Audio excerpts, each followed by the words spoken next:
Reflexiones Reavivados. Reflexiones basados en nuestro estudio diario del Reavivado por su palabra. Yo soy Elias Gómez. Estamos en el capítulo 3 del Evangelio de Marcos.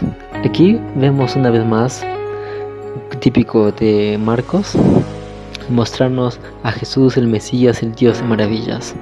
Aquí comienza hablando acerca de que Jesús sana a un hombre que tenía la mano seca. Y una vez más comienza hablando acerca del día sábado. El verso 4 dice: ¿es permitido hacer el bien en sábado o hacer mal?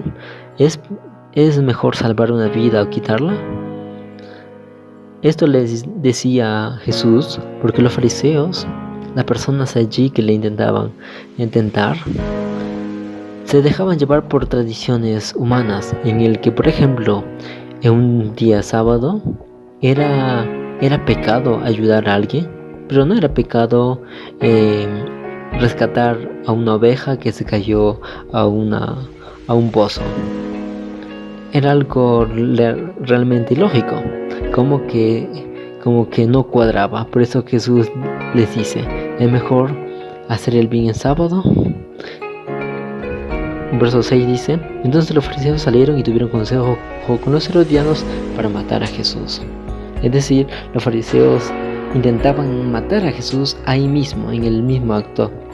Por eso que el versículo 7 dice: pero Jesús se retiró con sus discípulos al mar y lo siguió una gran multitud. Jesús aquí nos da una gran lección. Uno, que el día sábado es el día propicio para poder honrar a Dios, alabando, glorificando su nombre y también ayudando a las personas. Es por eso que el sábado fue hecho, para que nosotros podamos entrar en comunión de forma plena con Dios, y no solamente yendo a la iglesia, sino también ayudando al prójimo.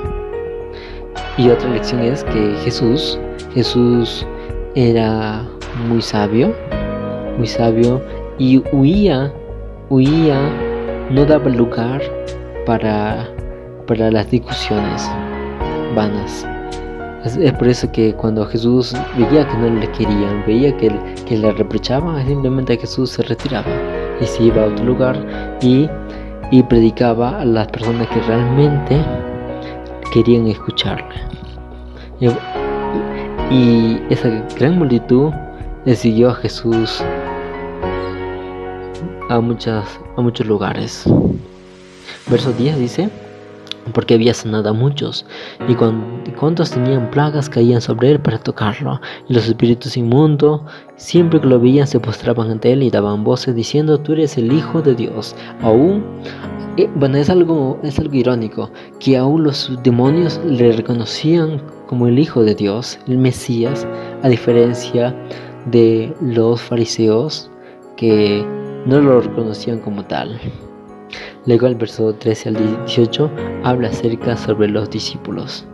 Hasta aquí Marcos nos quiere decir que hasta este momento de la historia, de la vida de Jesús, ya Jesús tenía sus 12 discípulos. Hasta allí estaba completo. Así que ahora Marcos ya no se preocupa en relatarnos esos pequeños detalles, sino se preocupa ahora en mostrarnos al Dios de maravillas, al Mesías, a Cristo mismo. Luego en el verso 20 al 30 se habla acerca sobre la blasfemia contra el Espíritu Santo. Es que la gente decían, especialmente los fariseos, decían que Jesús hacía milagros, hacía maravillas, porque en él estaba el espíritu del demonio, que por el demonio él mismo curaba y por el demonio él mismo hacía todas esas cosas. Pero Jesús le mostraba que ellos estaban equivocados. Pero quiero centrarme en el versículo 28, que dice así: os aseguro que todos los pecados y blasfemias serán perdonados a los hombres, pero el que blasfema contra el Espíritu Santo jamás tendrá perdón, sino que será culpable de un pecado eterno. En otras palabras, se podría entender de que las personas no aceptarán a Cristo como tal, porque tenían preconceptos, prejuicios, le habían visto a Jesús crecer desde pequeñito, y por lo tanto les era difícil. Pero ahora a ir más allá de cuestionar la obra que él estaba haciendo, era un pecado grave. ¿Por qué? Porque el pecado que no puede ser perdonado es aquel pecador que no acepta su pecado. El pecado que no puede ser perdonado es el pecado que no es confesado. ¿Por qué? Porque el rechazo al Espíritu Santo, a las obras que hace el Espíritu Santo, a las maravillas que hace el Espíritu Santo, a todos los actos salvíficos que hace el Espíritu Santo, el rechazo a ello es el pecado imperdonable. Dios no te puede perdonar si tú no quieres ser perdonado. Dios no te puede salvar si tú te aferras al pecado y no deseas ser salvo.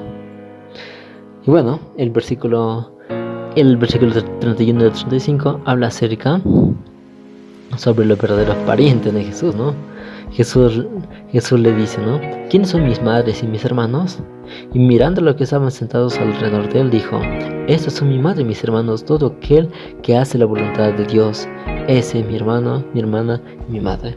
Jesús estaba queriendo decir de que todo aquel que hace la voluntad de Dios está parte de la familia del reino de los cielos. Es interesante y bonito cómo Marcos presenta a Jesús en acción, presenta a Jesús sanando, a un Jesús llamando, a un Jesús exhortando. Y eso es lo que quiere hacer Dios mismo ahora contigo. No rechaces a Cristo como hicieron los fariseos. No rechaces a Cristo como hicieron los herodianos. Y sobre todo, no rechaces la voz del Espíritu Santo que te llama. Arrepiéntate, ven a los brazos de Dios. Confiesa tus pecados ante Dios, arrepiéntate, bautízate y sigue a Cristo. Esto fue el revelador por su palabra. Un abrazo, que Dios te bendiga, que tenga la paz del cielo. Chao.